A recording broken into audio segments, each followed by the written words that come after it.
ন বিনা বিপ্রলম্ভেন সম্ভোগ পুষ্টিমশ্নুতে।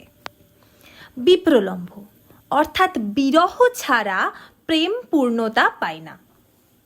অভিজ্ঞান শকুন্তলম নাটকটিও তার ব্যতিক্রম নয়। চতুর্থ অঙ্কে দুর্বাসার অভিশাপ, পরবর্তীতে দুষ্যন্তের শকুন্তলাকে চিনতে না পারা এবং ষষ্ঠ অঙ্কে মারীচের আশ্রমে দুষ্যন্ত শকুন্তলার মিলন নাটকটিকে অন্য মাত্রা দিয়েছে। কিন্তু শকুন্তলার মূল উৎস মহাভারতে দুর্বাসার অভিশাপ বিষয়টির কোনো উল্লেখ নেই। এটি সম্পূর্ণভাবে কবির কল্পনাপ্রসূত।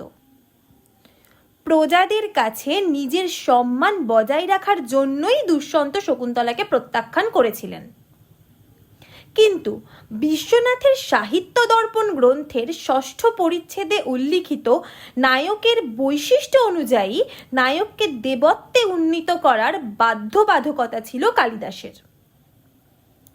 দুষ্যন্তের চরিত্রটি যাতে সর্বকালে সর্বজনগ্রাহ্য হয় সেই উদ্দেশ্যেই কবির দুর্বাসার অভিশাপ অংশটির সংযোজন, যা মূল গল্পকে অপরিবর্তিত রেখে দুষ্যন্ত চরিত্রটিকে বিশুদ্ধ করে তোলে।